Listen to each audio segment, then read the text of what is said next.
Hey everyone, in this video we are going to analyze the box office result of a little movie that came out just a couple of weeks ago at the start of the summer movie season called The Fall Guy.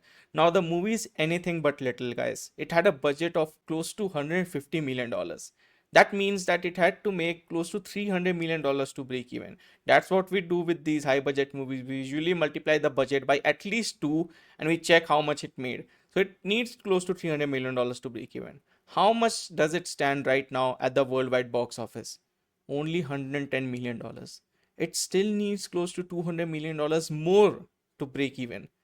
I expect this movie to flop hard. I expect this movie to lose close to $100 million for the producers, for the studios, and it's a colossal flop, guys. Like there's no buttering this, there's no filtering this. This is a box office flop that no one expected. Like I never expected this movie to be a huge hit. I'm going to tell you my reasons why I didn't expect this movie to ever be a hit, but I at least expected it to make close to $300 million worldwide. But it did not even make that, which basically signals that the reasons why I was skeptical about this movie was right. And I'm going to give you some of those. So, the first reason why this movie did not do great, even though it had two biggest stars in terms of Emily Blunt and Ryan Gosling, and it still flopped. And that brings me to my reason that stars don't matter. They really don't. The era of the movie star is over. Dwayne The Rock Johnson tried, now even he's failing. Tom Cruise is also tried, even he's failing. Everyone has failed. Ryan Gosling can't change that. Emily Blunt can't change that. So when you do the cast for these movies, these big budget movies, you can have an actor who is not that well known. Don't think that Ryan Gosling is in that movie so that movie will do better. There's a reason that Avatar was successful even though it did not have a very big star in its lead role. James Cameron knew that, although he did chase after Matt Damon, but after Matt Damon rejected the project, he went after Sam Worthington. It worked out perfectly fine. So you don't need a big star, and big stars don't guarantee success. Instead, big stars may take a huge paycheck, and it may actually increase the budget of the movies. Now, this is something that the studios need to keep a mind about, because the second reason why this movie flopped, in my opinion, was the budget.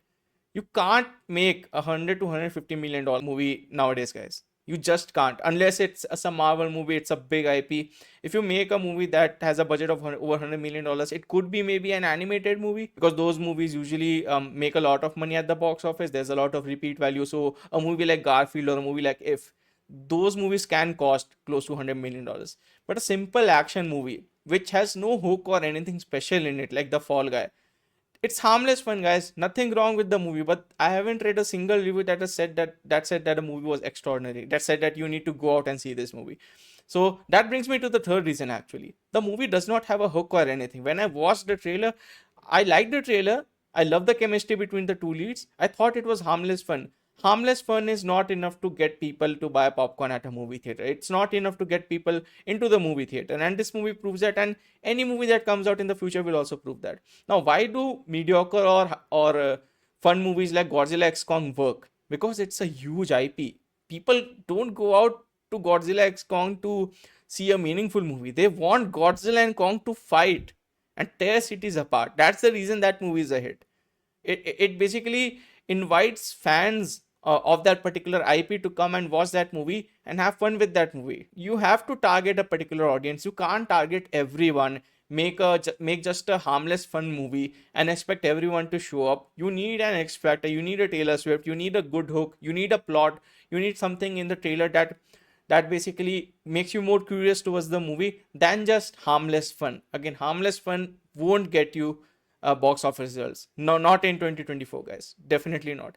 So, like I mentioned, I think three major reasons are there. Movie stars don't matter. The budget, you have to control the budget when you're making a movie in 2024.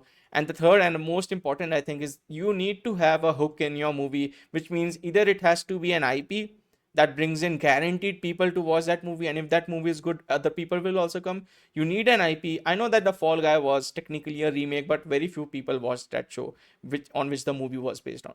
So you need something more, guys. You need something that will bring my mother out to the theater, my father out to the theater, my brother, everyone out to the theater, not just the movie fans and the movie reviewers and those kinds of things. Like, I know the movie is well loved by everyone, but the initial audience has to be there. You can't have a movie open at $28 million at the domestic box office when the budget is close to $150 million. So again, you need to have something more, guys. Harmless fun is fine. A good movie is fine. There's a reason I was very disappointed with Batman v Superman. Not because the movie is terrible, the movie is fine. But when you have Batman and Superman, you expect more from a movie. So, yeah, those were my thoughts on why the Fall Guy flopped and what the studios need to learn from this failure. So, if you like this video, please like and subscribe, and see you in the next video.